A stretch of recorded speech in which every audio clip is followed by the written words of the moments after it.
Being the underworld's most powerful familiar, I'm always on the hunt for the freshest ingredients to create fabulous meals for the Queens of Darkness before the sun rises. So the fact that HelloFresh delivers amazing quality summer produce from the farm to the mansion in less than 7 days fits perfectly into my busy schedule. Take a bite out of summer with HelloFresh. From chef-crafted seasonal recipes to their new, fresh and fit summer menu, HelloFresh brings flavor right to your door. Go to HelloFresh.com/brothers50 and use code BROTHERS50 for 50% off plus free shipping. Do it, Diva. Live deliciously and have a summer to die for with HelloFresh, America's #1 meal kit. Now from Hollywood, California, the horror capital of the world, the Boulet Brothers, creatures of the night.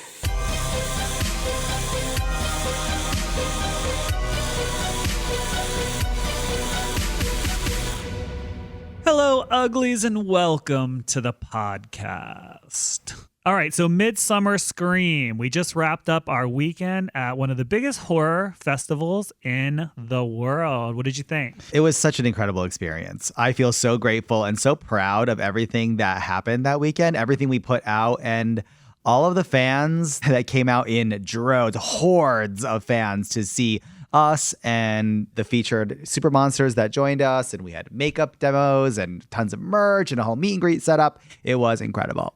I feel like this is why we do the show. Like this weekend and the experience that we had is the very reason why I enjoy doing the show the most, because I love Halloween. I love horror conventions and this sort of vibe, but this isn't just like a small horror convention that you would see in like the Midwest. This is like the horror convention, right? It is huge. Not only just horror, it's a huge horror and Halloween convention here in Los Angeles. It's grown like exponentially since its first year, I think was 2016. And now they have upwards of like 30, 40,000 people that come through over the weekend. And it's just filled with hundreds of cool vendors and special effects makeup and masks and clothing and tons of witchy stuff and just everything that you love. If you're dark-sided, if you love Halloween and you love the night and you love scary movies, like it's just amazing. Yeah, and if you love gargoyles or tarot cards, witch books, any of that. All of it. It's ungodly. So that's what Midsummer Scream is, and our inclusion in it this year was sort of a big deal because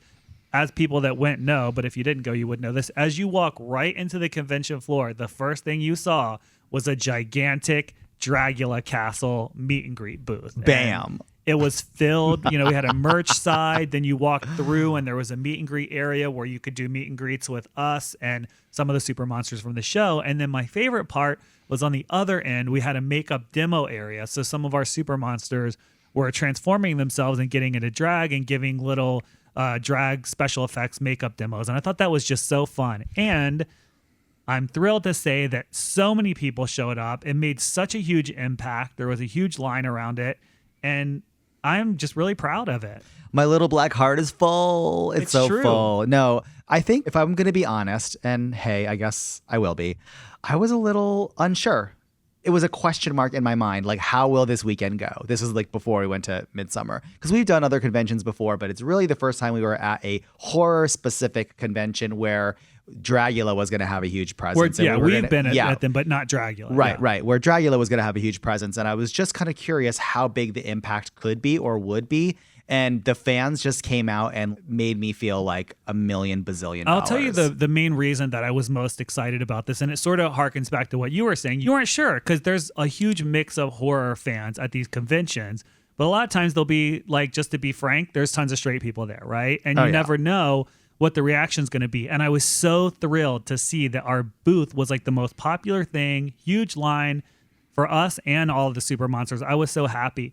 Part of the reason that makes me so happy is because back in the day, 1 million years ago, when I was a completely different human being, or alien, whatever you want to say, alien vampire from hell, I interned at Harris Comics. And Harris Comics owned Vampirella at the time. So I worked on Vampirella, which is a fantasy comic book vampire character for those that don't know. And she's so slutty and hot. True. And I had to work horror conventions when I was there. And the horror conventions in New York that I went to at the time were so homophobic. I mean, so homophobic, and especially working on Vampirella, which was sort of like a TNA comic at the time. Totally TNA. And I loved Vampirella for like the 70s version, right? So it was still kind of sexy, but it was like really fantasy, and it was just cool, and it was beautifully drawn and painted, but it did kind of turn into a TNA comic in the 90s. And so the horror conventions that we would go to attracted people that were sort of into that, but it was very homophobic. I remember there being like zero queer representation. So to me, to be able to go to a huge horror convention like this with our brand that is very queer, and to see tons of people, Oh, yeah. straight, queer, everything mixed together, they don't care, they just love the show, that made me very happy. That's the place I think horror needs to go. 100%. It was such a great example of that, experiencing the crowds at Midsummer Scream. It really is everyone coming together. Stars from the movies that you know, makeup artists and other artists, costumers from the movies that we all know and love. Not Scary Farm was there celebrating their 50-year anniversary, which happens this Halloween season, which we're super excited about. Universal Horror Nights did a huge panel. The Haunted Hayride. I mean, everybody just came together. Other stars there that we saw and like came through the booth and photographed with us. People that we've seen on Dragula before too. Like Harvey Guillen was there. David Desmalchin showed up. Rachel True. And everyone was kind of coming through. And it just felt like a big family reunion. It did. Yeah, it did. It felt great. And I think one of the things I loved too was that we were able to bring some of the winners with us this time, because we haven't always had the opportunity to do that. You know, people I don't think realize that the show is very independent. We're not a show like Netflix is like, let's create Stranger Things. You start off with like millions of dollars in PR, and you see bus ads and this and that, and they're at every convention and their stars are being flown around. Like, that's not where we come from. You know, our show is built brick by brick from the ground up. And so we have not always had the opportunity to celebrate and elevate our winners the way that we always want to. And so I was very happy to be able to start doing that. And I think this is the first step in that direction. Oh, I'm looking for so many more opportunities. Representing as a group was so fun. Yeah. I mean, you could just feel the potency in the booth. Mm-hmm. And I think fans, you know, could feel it too, because you'd see people walk by and it'd just be like a record scratch moment, the neck crane, like, oh my God, like there they are, you know? I do love it. I know. And a few people asked, like, where's Bitch and Vander? Like, where's the entire, you know, but it wasn't a giant winners thing. You know, that's not what it was. I really would love to do that one day. And I think this would be a building block towards getting there. But these people don't appear for free. So it's expensive and you have limited resources to be able to do something like this. And I think we did a great job. It was a great first step up the bat. I think we knocked it out of the park. Exactly. Did I have any other sports? It was a home run. Touchdown. I've never watched baseball in my life. Goal! Go. Yeah, I don't know. What is it? We're at the 40-yard line. I don't know. It's good. Whatever it Major. is. I love it. I caught the ball. I won. This was the first step. This was the first step towards more opportunities where we can appear as a group of like in a true family reunion with all the winners there. Or, you know, who knows, next year. I think this is going to be the first time we work with them. Absolutely not going to be the last. No. I think Dragula and the Boulet Brothers have absolutely found a home, a second home, a third home at Midsummer Scream. Well, mentioning that, for those of you that did not attend Midsummer Scream or weren't able to, we are actually doing another huge convention activation at Days of the Dead in Los Angeles on August 25th. Make sure you go to daysofthedead.com to find out all the details, but we're going to do something similar but different. I don't want to do the same thing over and over, but we want to bring people in from the show and do a different activation, and obviously we'll be doing meet and greets and different kind of panels. Maybe you'll see the Boulet Brothers Creatures of the Night there at a panel. Ooh. and you know what? Even if you did go to Midsummer Scream and get a good dose of Boulet Brothers magic, come out for seconds. Days of the Dead is coming at the end of the month, and you should be there. And we're going to have some new Boulet Brothers and Boulet Brothers Dragula merch at Days of the Dead that we have not released yet, and that was not at Midsummer Scream as well. Woo!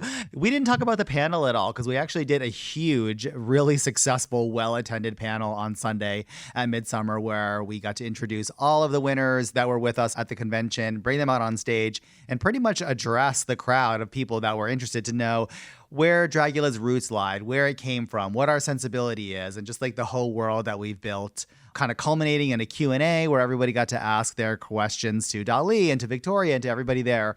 It was just the best way to end the weekend. How well spoken was everybody? It made me so proud. I love our winners. I think they are so talented, and I love to see them shine. You know, It's true. Even Dali, like I Dali was was so so proud. well-spoken. No, honestly, You I was say it like, as I'm joking. I love Dali. I love them all, and Dali knows I'm joking. Yeah, I just felt like how endearing and a little self-deprecating, very funny. Like I just felt everybody did a great job. That being said, I want to thank them for coming out and joining us because, again, I'm so proud of them, and I love the opportunity to showcase them and to give them some love and let them interact with the fans. And thank you to all the fans that came out too, and to Midsummer Scream for having us. Like, we really appreciate it. We had a great time, amazing experience. Definitely would do it again. Absolutely. And on that note, I think it's time we take a quick break, and we will be right back after these commercials. This episode of the Boulet Brothers Creatures of the Night is sponsored by HelloFresh. Are you looking to eat well this summer? Whether you're being chased by a hunky summer camp slasher or simply trying to live deliciously as a member of the living dead, HelloFresh has you covered. With their menu featuring calorie-smart and protein-smart lunch and dinner options, plus brand new vegan dinners, even the plant-based bloodsuckers in your coven will be well-fed with flavorful recipes that leave you feeling satisfied. Being the underworld's most powerful familiar, I'm always on the hunt for the freshest ingredients to create fabulous meals for the Queens of Darkness before the sun rises. So the fact that HelloFresh delivers amazing quality summer produce from the farm to the mansion in less than 7 days fits perfectly into my busy schedule. Take a bite out of summer with HelloFresh.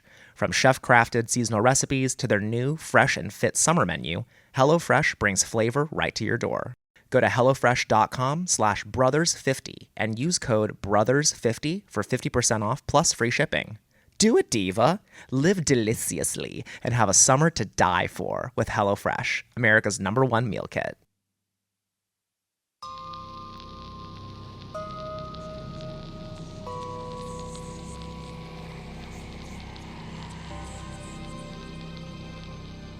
Welcome back, Uglies. And Ian, welcome to the show. Oh my God! I am so happy to be here post Midsummer Scream booth, panel, and all the sports analogies. I'm like, I don't know what the hell y'all are talking about, but Either. I'm in the locker room regardless. 10-4. Is that 10-4? I don't know. Whatever. Yes, jockstrap. Yes, knockout.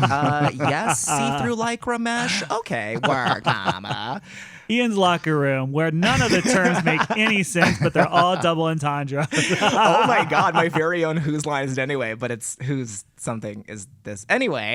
How are you guys? We're good. I mean, we're still on set. So for those of you at home that are curious, we are recording live from the soundstage of our current project. Yes, we're still trapped here.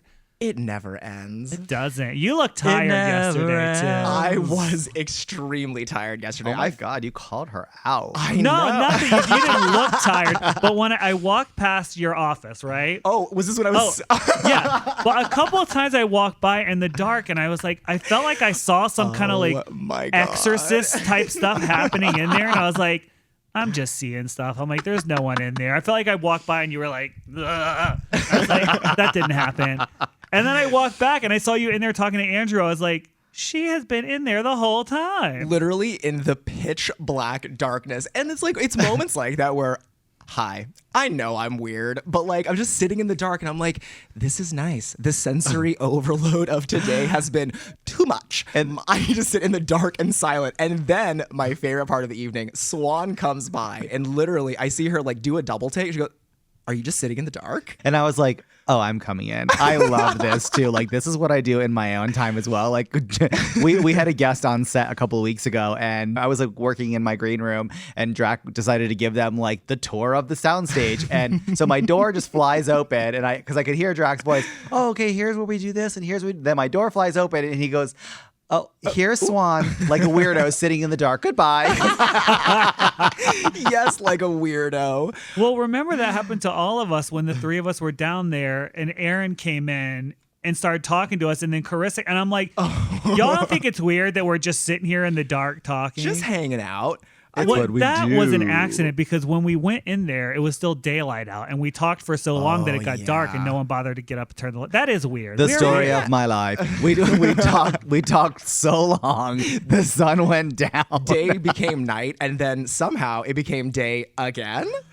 company came over to witness our weirdness. Yes. It was complete. I do have one thing that I want to share from Midsummer. Yeah. It's not necessarily a thing that happened at Midsummer, but it was a comment on your Instagram that happened post Midsummer that I screenshotted because I was like, I got to talk to them about this. Okay. A little humble brag here, but someone commented on the picture of the three of us and goes, oh, who is this handsome man in the photo? And you're like, it's Ian. And she goes, oh, he should audition to be a henchman on the show. And I'm like, I'm getting the sense that you're a super fan, but you also don't know who I am, which is totally fine and cool. But I'm like, I'll let you know when I put my audition tape in for season 6. Wow. Okay, just that go is back to happening season more 2. and more on social media. Like, It's and I so always assume it's a funny. joke or like people are just playing around. So sometimes I'll say something smart ass back to them. And then people are like, They get mad. "That's They get mean." sad. Well, I didn't understand. I didn't know that Ian had been on the show. And I'm like, how could you not know? It's one of my favorite games. Like when people who, it's like new people come onto the production all the time. And there was someone who joined the production this year and they're like, oh, I'm binge watching the show. And they're like, have you been in all the seasons? Like, I feel like I keep seeing some guy who looks like you. And I'm like, Oh my God. spoiler, it is me. Like, It's hello. my clone. It's my twin brother. That's great. The Yeah. slutty actor. I wear glasses and do smart things. I wear glasses. I'm nice. My clone/twin is hot and slutty, and I want to see it. I walked by someone's laptop on set who was doing exactly that, binge watching season 2, and this was the scene where you and Sean Morales were standing there like preparing for the Last Supper, I think it was, and Sean goes to pour the drink Yeah. and the brainless like kind of pours like the crap all henchman over the just pours floor. it right on the ground and you roll your eyes. So good. I love that. For a while, I had that as a GIF saved to my phone. And there is honestly, like, for everyone at home, truly just record yourself doing your own, like, reactions and use GIFs of yourself. It is such a serve and an ego boost. It's great. Well, the funny thing is about that scene is I'm pretty sure that exact scene has happened at a club in the past when Sean was working for us Oh one my night and God. you were managing him. Literally probably happened. That's why it was so easy of a my role. God. Like he did the curtains for us for like 2 years. Oh, not the curtain. Mentioned it Not all. the curtain. And what that means is Sean. you look hot. Okay. Mm-hmm. You have to just show up and look hot like the other guy on the stage. Like what we do every Friday. Like what For we 4 have done years. every Friday for 4 years. And we would be standing there and the music would be coming on and you're like, your hosts, the Boulay Brothers. And like Sean would move. And I'm like, Sean, the curtain. Open the curtain. Oh, you didn't. Oh, didn't you tell me didn't to open tell the me. curtain. Oh my. Didn't tell you. Girl. Like, okay, the two of them, and I'm not going to say the other one.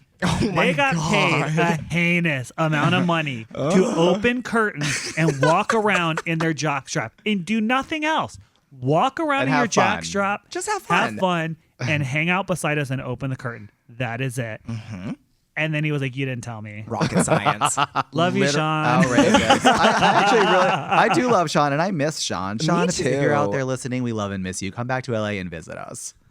And make sure to bring that box. All right, Ian. Speaking of boxes, how's that tie in? I don't know. Do you want to read us some news? It would be my pleasure. A box is a TV, and the newscasters are on TV, which is a box. Okay, go. Ding, ding, ding. 10 points to track. Ah, hello, dearies. Come in, and close the door behind you. Quickly, please. You wouldn't want any of the lifeless lovelies in my humble shop to come alive with the promise of the outside world, would you? Of course not, but no matter. You've arrived at a most curious time. You see, I've just received a brand new shipment of curious curios and macabre marionettes from the interdimensional intersection of Hollywood and horror, sure to make your spirits soar and your wallets weep with wanton and woeful wonderment. The first putrid parcel to arrive tonight comes directly from the toy makers at Mattel, who have just announced that Annabelle, the deadly doll of the Conjuring universe fame, will be enrolling at Monster High with her very own licensed figurine set to debut later this month. Doubling down on the toys come-to-life fantasy, Sarah Greenwood, production designer for the Barbie movie, mentioned in an interview with Variety that one of the primary inspirations for Weird Barbie's house in the Greta Gerwig-directed film is the horror home of Norman Bates in 1960s classic Psycho. As someone who fully identifies as adult goth normcore Weird Barbie, this makes my lifeless heart beat just a little quicker. Damn, I love so much about that news tidbit. I mean, who knew Annabelle had an education? Monster High? Congratulations. I know. Oh, Mama, cute. spooky GED. And Weird Barbie, they invoked the best character in the movie. Like, Weird Barbie was it. It's so funny. Like, in your review, you talk about it, but it's so true. Like, whether you were a Barbie person or not, everyone either had or knew of Weird Barbie. Like, when they announced her in the movie, I was like, oh my God, this is so real. Yeah, I did see the thing that was like, oh, well, what about my Weird Barbie? And it was like something out of Toy Story, like the Barbie's head was like hot glued to the legs or something. I was like, that's a serial killer. Moving on to a much larger package for our sinister size queens, it's time to start budgeting for this year's Halloween decor, as Home Depot's viral 12-foot skeleton is getting some supersized friends just in time for spooky season. Halloween and haunt aficionados can now add the 12-foot Inferno pumpkin variant of the best-selling skeleton, in addition to 12 and 13-foot tall Predator of the Night bat creature and Jack Skellington animatronics to their shopping lists, just to name a few of the brand new horde. I like the bat creature. Have you all seen them yet? I haven't seen it Yeah, yet. the bat one is cute. The bat creature's cool. I have not seen the pumpkin one, but I'm curious. We have those. Which version do we have? Some kind of phantom or something. Yeah, we have the 11-foot phantoms, and then we also have this one that's like 8.5-foot ghoul guy, and I'm like, I think he's like a werewolf. Oh, we have a is big he? werewolf that never Yeah. got put together. Yeah, he Wait. hasn't been debuted quite what? yet. Yeah. Oh my God. Giant werewolf. Patrick and Maria failed to erect him. The bat creature is cool. Yeah, right? Oh, They- it's like, the really whole- cool. The whole line is cute, and honestly, I was like, oh, let me just save this so that we can go faster. But if you don't want to go to Home Depot and you want to go to Spirit Halloween, you can get the 6.5-foot Mars Attacks Martian Commander. Really? Yeah, they have an official licensed Mars Attacks collection now at Spirit Halloween.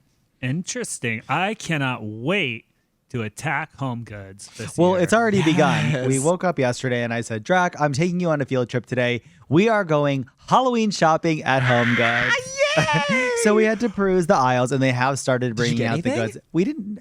See, there's a whole art to it. You can't just go out and get the first thing you see. You have to review that year's releases because some of them are super rare and some of them are you'll see them for 2 months and you'll hate it by the time you actually go ahead and buy it. Totally. So yeah, you have to pace yourself. Not that we know, but we do have a friend named Karen, Hey! as your Home Goods rep should be named, Absolutely. who fills us in on everything Halloween and Home Goods. But she knows everything, not just the Home Goods. She knows these retails. I don't even know what they are. And she's like, okay, but on October 10th for 1 hour only in Redondo Beach. Everything. Okay. I love it. We have Ian on the podcast as a guest for everything from Hollywood and horror, and Karen as a guest for everything from Home Goods and Halloween. But From Redondo Karen is a Beach. gatekeeper. She would never come on the podcast and tell everybody because it would Oh my make her life hard. God. Yeah, because she wouldn't be able to get the stuff. Listen, spread the love and also spread the love of the giant werewolf. I want to see it. Mama, I need it. All right. Go to the storage. It's there. Actually, it's downstairs right now.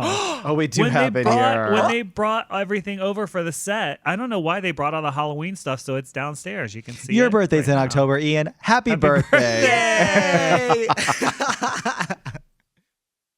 And finally, for spirited shoppers looking for a more handheld news item, directing duo Danny and Michael Filippo revealed in an interview with The Hollywood Reporter that a prequel to their brand new A24 horror film, Talk to Me, has already been shot.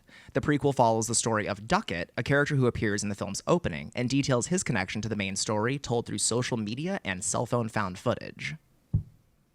Well, I would say that's a perfect segue because it's time to move on to our Junior Mints Movie Club movie review. And for this episode, we saw A24's newest horror film, Talk to Me, which is an Australian supernatural horror film directed by Danny and Michael Filippo in their feature film directorial debut. Yeah, I did a little background reading. They're twins. They're Greek Australians, and they got their start on YouTube, and now they are living here in Los Angeles as of a couple of years ago, making their breakaway, I think, amazing first stab into the world of horror. Totally. I saw their YouTube channel, I think it's called Raka Raka, and they do, a bunch of different horror shorts, and I don't know, I'm so excited. What a visionary debut. Let's get into it. Okay, so the movie is about teenagers who find and start playing with what we think is an embalmed hand as a party game, and it quickly turns into a horrific story of possession that plays out in a most dreadful way. So let's talk through the plot and our thoughts and feelings as we go along. So I kind of just made some abridged notes of the main things that happen, but if there's anything you all want to insert or that we are missing, definitely jump in. Can I jump in right before you? Yeah. Ooh. Okay, let's just talk about the first 10 minutes because the first 10 minutes grabs you by the throat and keeps you in a chokehold for all of the 90 plus minutes of this film. And I actually can't believe how much they're able to achieve in 90 minutes. Like, Yeah. do you know what I mean? By the end, I was stunned and I had seen so much and I'm left with my thoughts and I just couldn't believe it because the runtime was so short.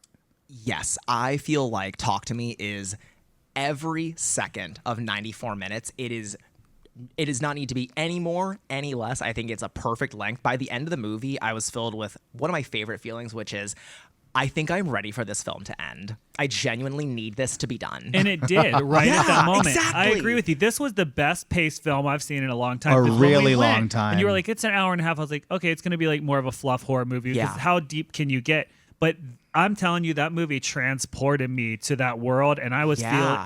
I felt like that was 3 hours long for all I knew. These But not Philippa- in a bad way. No, not in a bad way at all. These Filippo brothers have some kind of like magic spell because within 10 minutes, I was in a world where the supernatural was very real, but it was also very realistic. Like it wasn't hokey, it was eerily grounded. I felt like I completely believed this party. And then it just, kind of culminated super fast into like this violent explosion and it just knocks you off of your center and then it keeps you there the whole time. 100%. I think that something that you said of like the supernatural feels grounded. I love the usage of, and I think we talked about this on the podcast before, like pulling off full black scleras in this day and age for me is a little difficult. Like I feel like there are so many people who they put the scleras in. I'm like, you look like a cute little deer. You're adorable. Like this isn't scary. Like I want to just Yes. like hug you. But all they had to do was just show it one time where they have like the character's eyes sort of like full dilation and then that vicious whip pan back at the party. And I was like, I buy this. This is Possession 101. I love the way they depict it. I think too, they successfully made just regular housing light and a party full of people scary, which Yeah. is hard to do, right? Because it wasn't eerily lit or anything. It was just like bad lighting at someone's house at a house party, and that's what it felt like. But it genuinely was scary. That I don't know that you could do that. Or I don't know that I've seen a movie do that before where you're like really on edge and you're scared in that sort of like basic lighting and setting. I'll have to totally agree. I don't think that Talk to Me leaned on very many tropes, including lighting. But another thing that I saw a huge lack of was jump scares. I don't even know if there were any. And that says a lot because this was actually I'm going to say Talk to Me is one of the best horror movies I've ever seen. Wow. I loved this fucking movie. Wow. Yeah. Yay. Oh Well, my God. Since we're going there, I was kind of saving that for the end. But yes, I feel like this is one of the best horror movies I've seen in a couple of years. Easy, hands down. You know what? I'm going to throw my lot into. I agree. I am obsessed with this movie. It has stuck with me in a way that horror movies haven't done in a long time. It's so good. When it ended, I was like, ooh, I don't know that I need to see this again. This has fucked me up. And now I'm like, oh my God, I want to go see it again. It's so good. One of the things that I find that sort of stood out to me, and this is something that we've talked about in movies and plots that we want to pursue and scripted things, is the sadness of this film. Yeah. Because my feeling has always been that when there's real loss and grief, and I mean, I don't mean sadness, I mean grief. When there is loss, death, and grief surrounding something, I personally feel like that is when whatever plane we exist on is the door is the thinnest. Sure, and totally. that there's things around you. I mean, you can feel it. Like I remember going to like relatives' houses who one of the main people have died or something, and you just feel this heaviness. And it's to me, it is interdimensional almost. Yeah. And so I buy that this doorway to what the other side would be open, and that if you had lost someone, this would be the sort of circumstance that you would start to see things. And are they real or are they not? Is it in your head? Is it spiritual? Is it something pretending to be the person that you a theme that we tangled with quite a bit in this you're movie. eager. Yeah. You're eager to see that person, so you're open to it, but you're also open to being exploited. That to me is the saddest part of this movie. And, love me some bleak horror. And I love, I guess I'll use the term grief horror. But this film, I felt like took grief horror and was like, yes, this film is very sad. It's very serious. But then when it decides to really knock you on your ass with the horror, I was so blown away. And I felt like one of the saddest scenes is when Mia, the main character, they have this amazing montage of like they're partying and they're all getting possessed and it's so wild.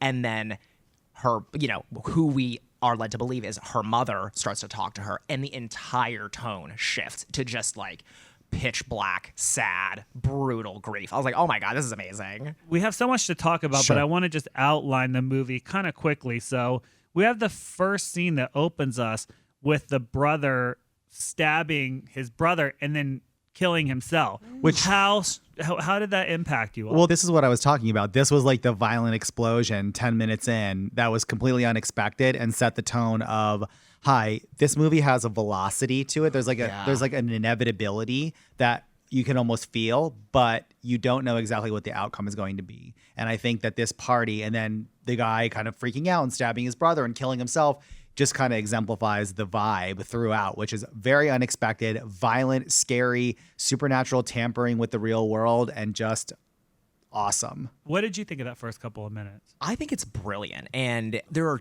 two things that I really love about it. One, it's a one shot, and I think that there's probably some creative places where they do make cuts, but our protagonist is walking through the party and we're following him and the party is very activated. And then he gets to the door and he literally breaks it down. I was like, from a production standpoint, I'm like, ooh, mama, how many times you had to reset this? How many doors did you break down? Yeah.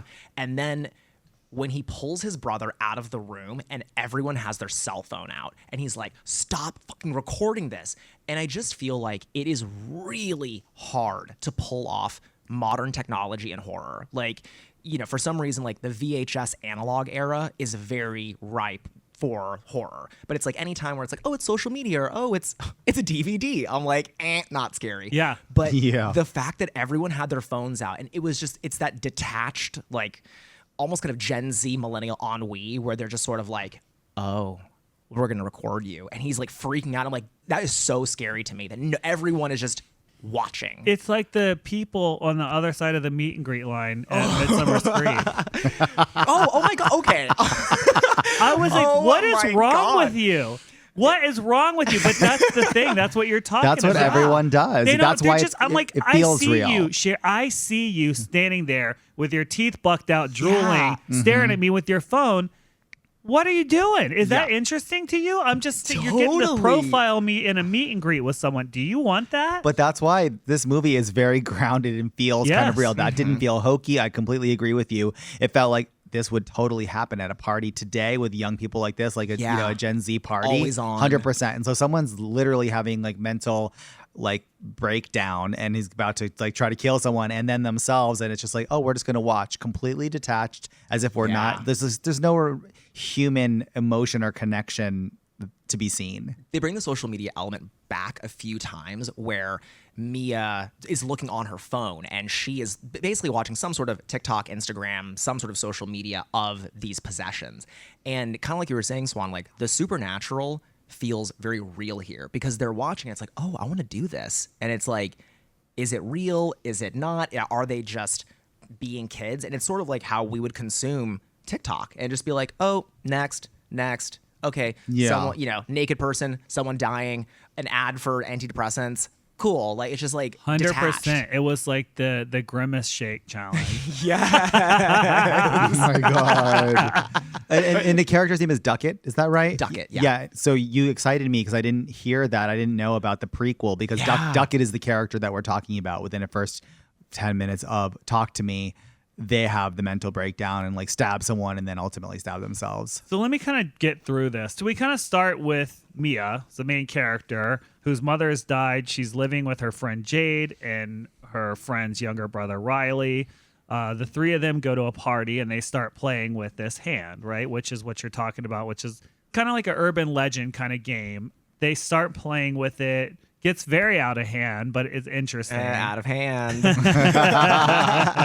And then eventually Riley does it, who is the youngest, who is very young, and he becomes very possessed and basically, I mean, it was scary scene, starts smashing his head and almost kills himself basically, and it was very brutal And seemingly out of nowhere. I mean, the movie goes literally 0 to 100 in 90 seconds. Horrific and scary. I didn't even want to look at, like, once after the second bash, I'm like, I can't look at this martyr's fantasy over here. Oh my God, for real. So then, you know, obviously he's in the hospital. It's this huge drama. He's almost dead. And then Mia starts seeing visions of her mother, right? And then there's the whole plot of, did her mother kill herself?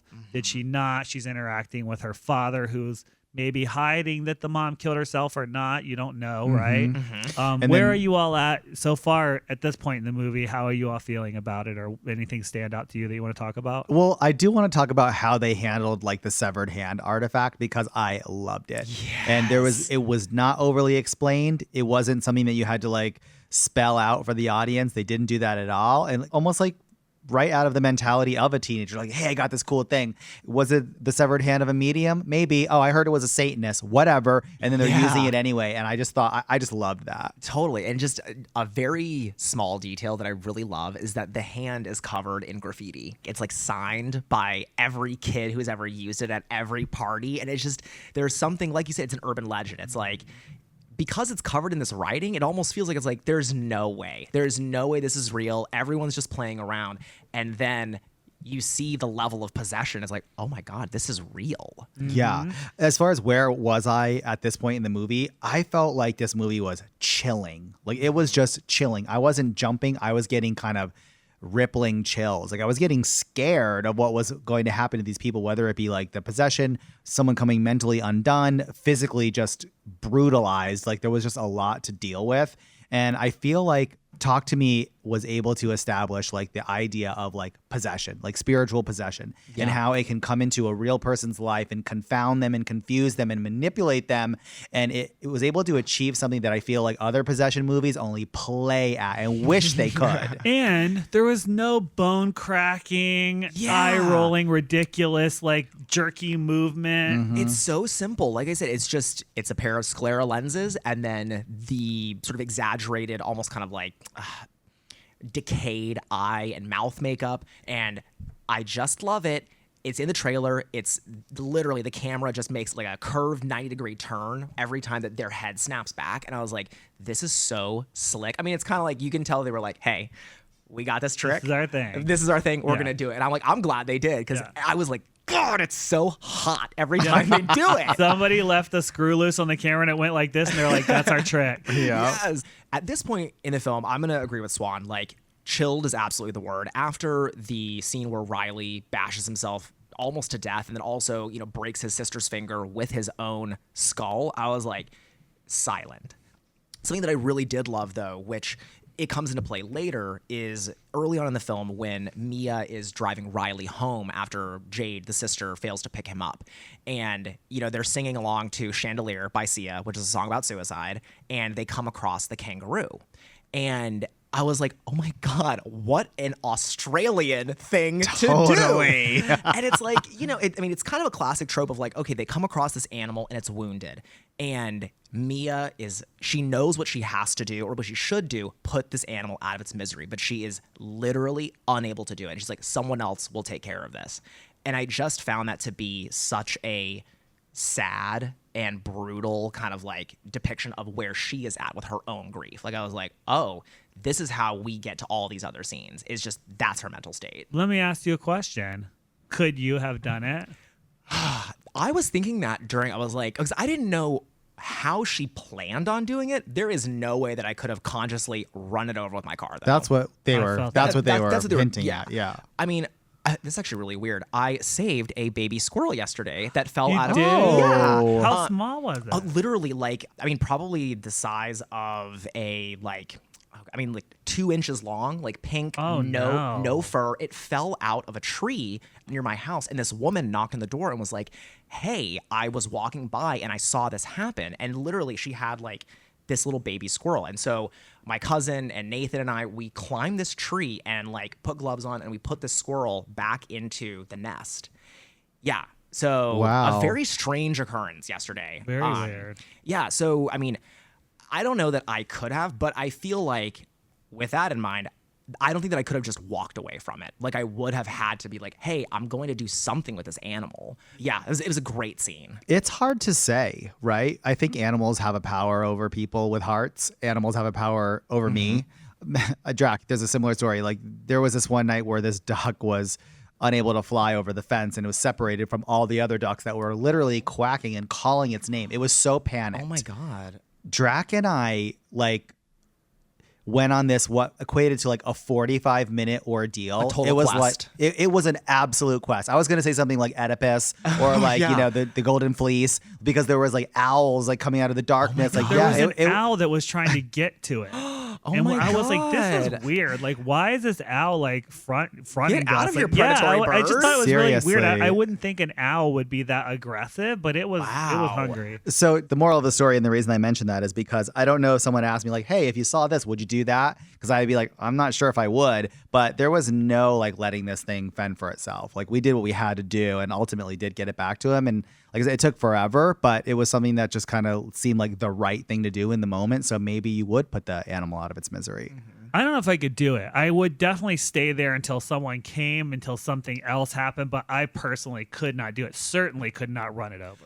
Yeah, I mean, I'm not going to go into the options that we would potentially Yeah. have, but when I thought that she was going to run it over, I was like, oh, they're just going to do this right now. And Yeah. I was like, okay, that's a brutal way to kind of start this off, but you know, then they didn't, and it comes back later. Oh, it's just so good. So speaking of would you do it, there was a scene that reminded me of you when Mia ended up crashing at Daniel's house, which in Yeah. Daniel is Jade's boyfriend.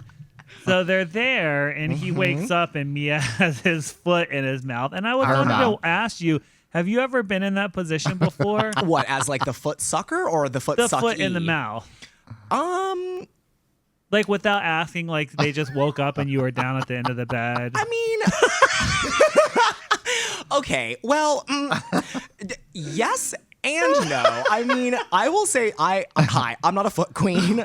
No shade to our feet girls out there. I know I invoked Foot Finder on the last episode Yes, with you Israel. did. I mean, yes, feet in my mouth. No, the person was not aware of it. Wow. Yeah, I thought that I felt for her in that moment because I'm like, this girl keeps getting framed to be the weirdest bitch on planet Earth. It's like, first you fucking made sure Yup. my brother got destroyed, and my mom and everyone, now they're like, you're out of our family. Yeah. Then You're it a looks feet like you're girl. screwing her boyfriend. Then he wakes up and it looks like you are trying to screw him or do something worse. Yeah. You kill your dad. You- kill yeah. your, you know, there's God. yeah. Okay, so just to keep going through it. So we have the foot episode, which, I mean, it would have been funny if he had woke up and not got mad. But anyway, that's a different movie. So wait, hold on. If that's the foot episode, this is the hand episode with the foot comment. Okay, got it. So, then Mia really starts going through it, right? This is where she starts to become unhinged. They go back to the hospital and sort of. I wanted to ask you what you all thought of that, actually. So they go back to the hospital and try to say, maybe we didn't blow the candle out. Let's light it. And I don't know. I thought that was odd because I'm like, well, he can't talk. So he can't say, talk to me or. Yeah. And then when you're looking at him in the bed and he was so messed up, I thought, I would just be like, just forget it. I don't know. I was just bracing for him to be like, "Ah," I was waiting for the jump scare. I'm like, I know it's coming, and it never did. It kind of smelled like the desperation that you might reach if that were the circumstance. Do you think it worked? I don't think that it worked on Riley, as evidenced by when they tried to put the hand, they tried to get him to hold the hand and say, talk to me, and it just, nothing happened. But then when Mia tries it herself, like, okay, well, maybe in the presence of Riley, I mean, that scene plus the scene right before where Riley wakes up and bashes the back of his skull into the I shower. couldn't handle that. I was like, this has truly reached a new level of horror. Yeah. It was so brutal. But so then, it's like, I think that we have the rules established of the film at this point. I'm kind of like, okay, I understand supernaturally what's happening. Like maybe there's some like ghosts or spirits or possessions or whatever. And then the little girl shows up and she's like, well, I can show you where he is. And it's like semi-innocent. And then what we see is full blown, this is hell. I was like, and this oh is, my to God. me, this is horror. The grief mixed with like, you think you're going to mess around with ghosts and stuff. You know what I mean? Like, this is not But Ellen Burstyn, okay? It's not. This is like hell, and there's like people eating and having sex with this kid and ripping him apart, and I'm like like hell is real. Yeah. right. That's like the Hieronymus Bosch like level of hell. Yeah. This is like innocence kind of just destroyed, right? 'Cause Well, and is like- remember- he's a kid. And remember earlier in the movie when Mia was first had a spirit in her from doing the hand, and she was like, "Oh, you're delicious," like or "They you." like you," and all that stuff. he'll tear you in That's two. the He'll tear you whole in thing two, was yeah. how do we get him and get his. That was the whole thing. But let me ask you oh this: my God.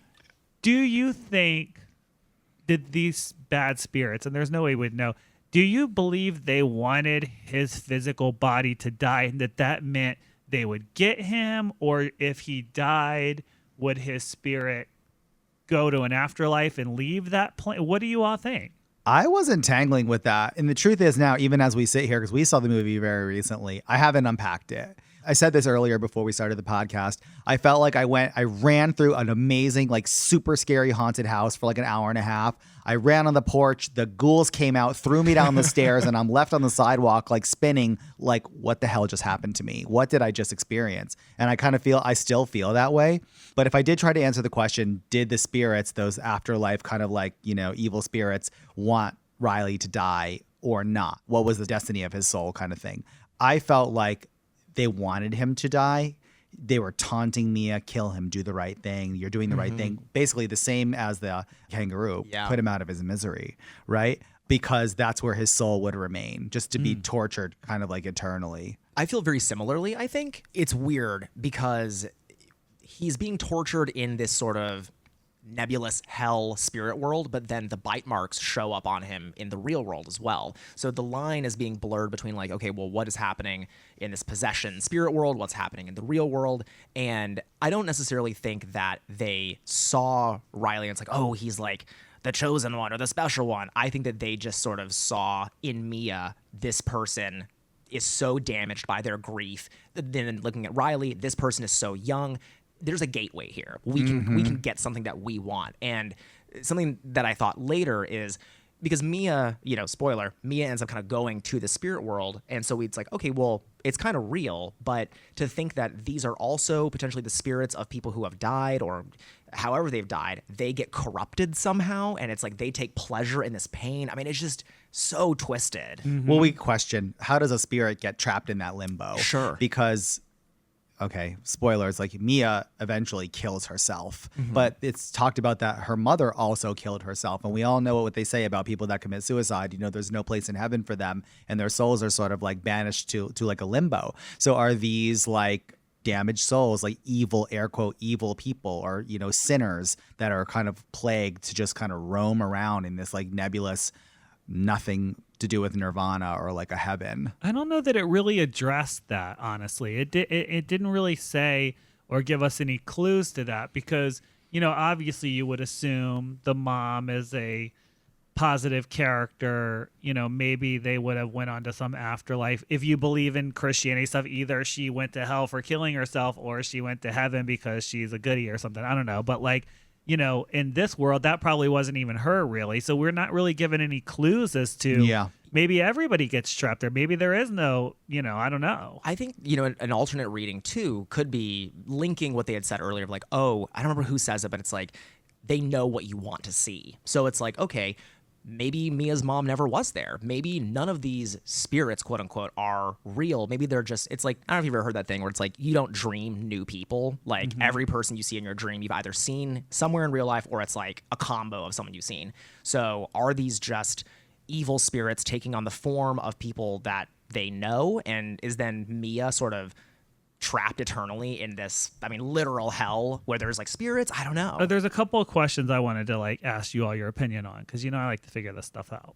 So, okay, so when Mia's dad is attacking her, remember, but it's not really him. It's a spirit, I assume, which is odd because that's the first time a spirit had physically manifested. Not really, because there's also the woman in the room, but it was actually Mia ending up with her ex-boyfriend's foot in her mouth. Foot Finder But ghost. Yeah. but the she Foot Finder didn't ghost. physically do anything to affect our plane.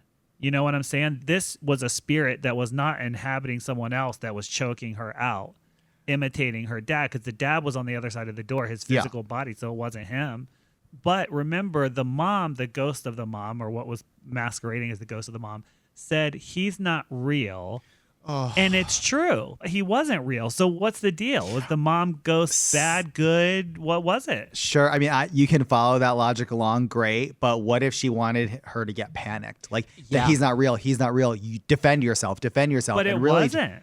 Right. But he was baiting that spirit, the mom spirit, could have been manipulating her to feel vulnerable, about to be attacked, need to defend yourself, grab this and just sort of lining up for Yeah. what ends up happening. Essentially baiting her with the truth. Yeah. Sort of being like, in a panicked way, like, he's not real, defend yourself. And, he's not real and you should defend yourself. But what that ends up becoming is we get what we want is you continue to suffer. You kill people around you. Well, I also thought the only person she really killed or tried to kill was Riley. So were they baiting her to kill him specifically because they wanted his soul? And if they did, then why mess with the dad, They didn't make her just kill randos. Like, it was just him that they were trying to get her to kill. Here's the killing thing. spree. That's why the movie's good, right? It leaves us with all of these like thought-provoking conversations. It doesn't overly explain, and it inspires audience members to use their own powers of deduction and your own imagination, and it almost involves you in the storytelling. The one thing I would like an answer to is that the whole point was like, Mia, we want you to, I'm talking from the bad spirit's point of view. We want you to kill Riley so that we can get his soul. We'll have it then. So she doesn't kill him, but he's still, you know what I'm saying? Like, how does that? I don't understand. Are you talking about sort of the ultimate fate of Riley versus Right. Mia? Yeah. I saw that as, and it's interesting because, for all intents and purposes, yes, spoiler alert, Mia kills herself at the end of the movie and then is sort of in this plane. But I almost saw it less as that she killed herself and more that she sacrificed herself to save him. And it was sort of almost like making up the rules of this movie as I'm watching, but like, okay, there has to be a trade, there's already a soul in here. And so in order to get him out, either A, you're going to kill him and give him to us and that his physical body won't suffer anymore, but he's in hell forever, or you're going to sacrifice yourself and we'll get Maybe you. you're right. I think that's a really interesting idea. But I was going to say, oh, wait, the dad died, but he didn't die. You see him at the end. He survives the next stab. So he doesn't die. So maybe it is like a life for a life. There's another detail that sort of like supports that idea. Duckett also saw spirits when he was not connected to the hand. Like, he stayed in too long, just like Mia did. And they started seeing spirits and ghosts in their regular walking life without the talk to me hand. And Duckett ends up killing himself. Was that a sacrifice? Maybe that he was trying to save the life of his brother or something. We might learn in the prequel. Well, Okay, girl. Oh my God, talk to me. I think the other part of this movie that I personally enjoyed was that this is how I believe a possession would go, because we all live in the real world and we hear all this stuff and there's all this sort of like different beliefs, but you don't ever see anything. Everyone has a phone now. Everyone's on TikTok. Everyone films everything, and you don't ever see anything. So to me, if there was such a thing, this is how it would go down. It wouldn't be like someone doing all this ridiculous shit that you could film and be Spooky like, look. backbend. Yeah, exactly. Like Yeah. it made it believable to me, which made it more scary ultimately. Yeah, I loved the story. I loved the world that was created. The acting was incredible, considering their age too. Like, these Absolutely. actors were so young and presumably due to their youth, maybe not that experienced. They were great. Yeah, it all was of them. it was All so believable good. The performances. mom, I forget the Yeah. actress's name that played the Yeah. mom. She was fantastic. Incredible. Just they were just incredible performances in the movie. Totally. And just on the note of the mom, I think that Talk to Me is successful in so many ways. And one of the ways I think it's massively successful too is it's funny at times, you know, and I think that it's like, if you want someone to cry with you, you have to make them laugh first. And I think that Talk to Me sort of plays with that, where it's like, you like these characters. They're believable. Like, this feels like a mom she's a single mom. She's kind of fucking with her kids. Like, she's kind of crass and a little wrong. And so she feels real. So then when you see her in the hospital and she's like, get the fuck away from my family. You are not part of my family. I was like, I feel hurt. I feel so bad. 100%. For Mia. Oh, it's so, I mean, this whole story is believable. I love it. I mean, we've already said it, like, one of my favorite horror movies in years. Yeah. And as a grief movie, this movie's probably brought me closer to tears than any movie I've watched in the past couple of years too, which is odd. And I wouldn't even categorize Talk to Me as a grief movie. No. This is a horror movie. Yes. Oh, This is about 100%. possession and like maybe even mental health. But this is not a grief movie, but it does have super strong themes that are really effective, like grief and loss. I've always said using grief, but in a genuine way in horror movies is the scariest thing. I believe that. That's why I've always said about Halloween. I always felt like when they had those family things that they would hint to, that there's something there. And once they introduced Jamie Lloyd's character, that's when it got weird. And it made Yeah. it scarier and more believable because you're like, something's going on. And so anyways, but so we all agree we love this movie. Yeah, I would encourage everyone to go out and see Talk to Me as fast as you can. I was literally left kind of breathless by the time the credits rolled, just thinking like, what did I just experience? And I want everybody listening to this to have that same experience too. And let us know what you think.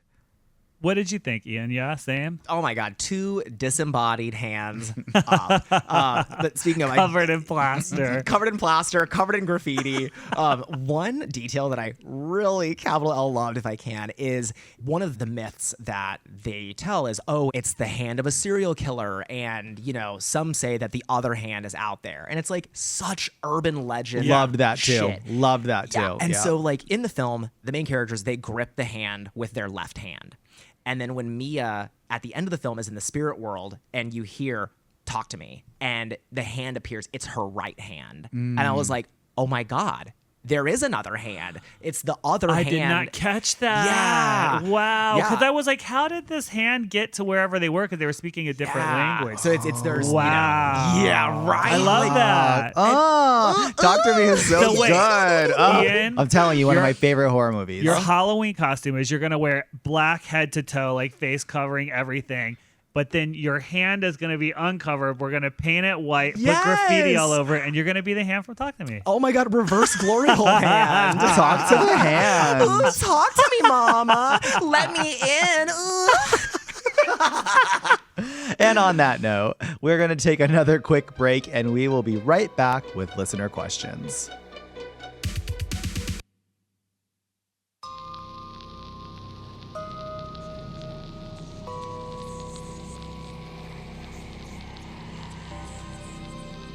Welcome back, Uglies. It's time we reach into our bag of listener mail and answer some of your burning questions. Ian, would you do the honors? Talk to me. Randy from Sacramento asks, how much of the Belair Brothers Dragula's success would you attribute to good luck or hard work, and why? I would want to say it's mostly hard work because I don't think any of us could ever have worked this hard on any project ever on planet Earth as long as I live, no matter who you were ever. I just don't believe it's possible. And you all know what I'm talking about. But at the same time, I have seen people work very hard on things and flop royally. So, Yes. so I have to say it has to be, there's definitely magic around Dragula. There is definitely magic around it. And sometimes I think when you find something that is correct in life and whatever that means in the universe, you get on the path and it's open to you. Yes, you have to kill yourself to make it happen, but it makes it possible and you know it. And I've always felt that about Dragula. Like, I just always knew from day one, I'm like, I know this is going to be worth it and I know it's going to work. I feel like if the question is, do we attribute the success to good luck or hard work? I would say both. And I think because we're filled with passion and we're filled with focus, that makes you work hard. But I think it also makes you fortunate. Like, fortune favors the bold. Yep. We take risks, we push hard, we believe in what we're doing. And I think I would call that hard work, but I also think that invites a lot of good luck. And guess what, bitches? Dragula is absolutely filled with magic, and we are fortunate because we're magic ourselves. Ooh, the dark blessing of Dragula, it's real. Jamie writes, this popped into my head after seeing some Belair Brothers Dragula Titans tour pictures. Are you comfortable with fans hugging you? I know a lot of people get overexcited when meeting their favorite artists and don't take things like personal boundaries into consideration. ... Drac loves to be hugged. I actually do not like to hug people. I don't like to shake people's hands, and I don't like to hug them. And it's just a personal thing. I mean, it takes me a long time to want to do that with people I know very well.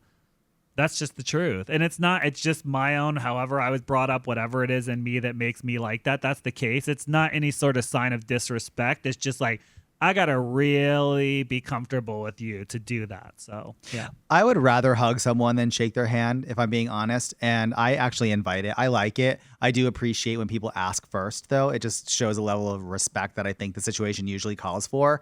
And also, people just of the world, if you're a drag fan, do not hug a queen who's wearing long hair. There we go. Because you will scalp them bald. You will pull the hair off their head. And I think people get really excited and they don't realize that when you put your arm around someone's back, their hair oftentimes is standing there. So please be careful.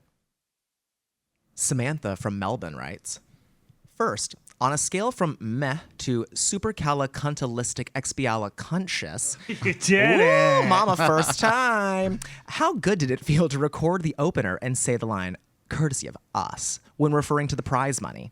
Oh, in parentheses. Yes, I did add cunt in there twice just for you, Ian. I love that Australians say cunt. I love it. I gotta say, I guess it feels good. It probably sounds like it feels better than it does, because the truth is, it really is courtesy of us, and that is not there. I wish there was a network that was like, I just wrote the check for that. But ladies, they didn't. It says Boulay Brothers Productions right on that check, and it came right from my bank account. So while it might look like it feels good, it really doesn't. Well, I'm glad we decided to lean in and say, you know what? It is us. And I thought it was cunty to say it. I've said it for 2 seasons now, and I'm about to say it again. Say it again. There are follow-up questions to this one. Second question. Oh, for me. Ian, did you get around to trying a Tim Tam Slam? I had to Google a Tim Tam Slam because I'm like, I had a Tim Tam. I had several flavors of Tim Tam. And then I was like, what's a Tim Tam Slam? And it looks like there is like a coffee ritual where you bite the corners off and then you dip it in a coffee and you do all this. And then the Tim Tams company started releasing an actual Tim Tam Slam. Long story short, no, I did not. What is the slam? Just dunking it into coffee? Or is it like a thing? It sounds like you need 2 items and the coffee. I don't know. According to taste.com.au, what is a Tim Tam Slam? The Tim Tam Slam ritual, oh my God, talk to me, I let you in. The ritual involves biting the diagonal corners of the rectangular biscuit, dipping the bottom corner into a hot drink, sipping it through the top corner like a straw, and then munching on the whole soggy biscuit. I ain't got time for all that, I was mama. going to say, How that sounds like perverted. I know. I thought a Tim Tam Slam was some smart-ass way to ask you if you had a 3-way with 2 bears while we were in Australia. And the answer to that is, I'm still waiting. And the third and final question from Samantha. Do you have a prop fail moment you'll never forget? Oh, yes, I do. I have 2. Would There's you a like few. to hear them? There's a few that come to mind. Oh, yeah. Okay. Okay, let's all share. So I've told one before, but I'm going to tell it again because it's hysterical. So, and I'll try to make it kind of quick. But you know, we used to perform in clubs all the time back in the day, and we did like this Alice in Wonderland party, and I was the Mad Hatter character, and which of course I don't know, I had like a jock strap on and a bunch of teacups and crazy makeup and whatever. Anyways, so back then we would do these performances up on top of these booths. So we were about like 10 to 12 feet off the ground. So to get up there, one of the workers would have to come and put the ladder up. You crawl up and then they move the ladder. So you just look like you're magically up there, right? Which I was magically up there. And so I was playing with fire then because, you know, we used to breathe fire and eat fire and all kinds of stuff. So I had little cups full of fuel that were on fire. And then I would go to sip them and stuff. And I had these long opera length gloves on. So I went to sip one of them. And what I didn't realize was that the cup was cracked. So as I was holding the cup, with this long opera glove. The glove was slowly absorbing all of the fire fuel that was in the little teacup. And I mean, it was a regular sized cup, so it was a lot of fuel. So anyways, my entire up to my wrist was soaked in fuel. And you can't feel it because that kind of fuel feels, it's like kerosene. Yeah. It doesn't feel wet. So when I went to touch one of the other fire things, my entire fucking hand was inflamed like a ball of flame. But I will not break character, right? So I lifted up my hand and I was like, holy shit, my hand's on fire. So I just like put it down and I acted like I was like slowly like kind of like, you know, Like smothering. performing, Doing but I was something. trying to smother it. So I was like laying on top of it and I was like, okay, cool. And then I brought it back out and it was still on fire. Brought it back to life. So anyways, I don't remember what I did to put it out, but my hand definitely hurt for a couple of weeks after that. I would Yeah. bet. But I was trapped up there. The part of it that was scary was that I was literally trapped up there. Much like the time. Okay, here's another time that I was doing a fetish show with like a guy and a girl. And they were on a, like, you know, one of those pony like benches. Yeah. Yeah. Okay. So they were like back to back sitting up on the pony, tied. They could not get out. Okay. I mean, completely fetish tied, like ankles all the way up, right? Well, anyways, we were doing like fire again. So we used to use fire for the fetish shows. Now, remember, I have never burnt anyone or anything like that. But you want to finish the story? I mean, because surprise, I was the guy on the pony, and I think we had set up the fetish stage kind of like a doll theme. So Drac was sort of like the doll maker, and I was a doll, and there was like a female doll, and you know he was like whatever. It was like a provocative show. And then the fire comes out, and I'm like, okay, we're doing fire. This is fun. And then I see like the fire out of the corner of my eye, like fall to the ground and like catch one of the doll fabrics on fire. So I'm like, I can't move, and I'm not going to freak out and scream. So I just kind of had to sit there and be like, this is all part of the show, sweeties. No one overreact. As Drac is like stomping it out frantically. No, I was slick about it too, but I know Diana, who was the other. She was It like, was Diana. I mean, it wasn't a small fire, I'll say that, but Oh, I'm so glad you told that story because while you were telling your teacup story, I thought of that and I was like, oh my God, but I this don't is even know like I'm going to over a bring it period up. of like 9 years. I mean, Years, no forever. fire. We never had any fire accidents outside of those two No. things. But I yeah, have so seen don't do someone- that at home. Yeah, don't do that at home. Don't play with fire unless you know what the hell you're doing. 'Cause I saw someone burn their face bad. Oh yeah. Not fun. There was one other thing. I think those are two great stories, and we'll leave it at that. But there was something that happened years later, and this is not that long ago on a Dragula tour, where we had a prop set on the stage that wasn't cleared by the house. And what that means is, like, the house doesn't want you to do certain things because it might trigger like a fire marshal or some kind of coding thing. So I was asked not to perform with the prop. And I was like, I felt like that decision was left to me. I would decide. And if there was a price to pay, I would pay it. Yeah. So no problem. So we're out there and the show is fucking going. Like the Boulet brothers are performing. This is a Dragula tour. And I go and I turn and I see the prop was moved. They hid it on me, and I mean, Ian, you remember? Oh, like, I have my. I'll provide the alternate lens of this one. Yeah, I mean, the show went on, and we're professional, and it went on, and it was great. And we sometimes Drac and I can almost communicate without talking because we just knew, and like we performed together for so long, and it was fine. But when I got off the stage, there was fucking hell to pay. Yeah, I won't name any names, I won't say anything, but I remember, it was an ordeal about this prop, and it was like, okay, cool. We have decided, Swan is going to decide. So I set the prop on stage, and I'm like, hi, I too am a professional. I'm like, I'm not going to move this prop. Like, I'm not doing that. And the show is happening, and it's like maybe 30 seconds before the prop is supposed to be used, and I saw the person running away with it, and I was just like, oh, they did. Oh, they did. And Swan, I mean, girl, you got off the stage, you were like, who moved the prop? I think I said something to the effect, and we made up later. It was great, but in the moment, it was so hot, and I was like, if you ever do anything like that again, I will fucking kill you. And it takes a lot. We all laugh. But it's stressful to take because it wasn't just like, this is like a little prop. It was like Dita's doing her strip show Yeah. in her martini glass and someone just slid it off the stage and hit it. Yes. Like, you was cannot a do big that deal. to somebody. Yeah. Anyways, all right, everybody. Well, thank you for joining us on this episode of Creatures of the Night. As you know, we will be going weekly sometime soon, so stay tuned. And in the meantime, make sure you rate, review, and subscribe to the podcast wherever you listen, and make sure you review it double on Apple Podcasts. I don't know why, but that's what we're supposed to do. Thank you, Uglies, and we'll see you soon. The Boulay Brothers Creatures of the Night is hosted by the Boulay Brothers with their co-host and producer, Ian DeVogler. Engineered and mixed by Carlos Bueno, with music by Neuron Spector.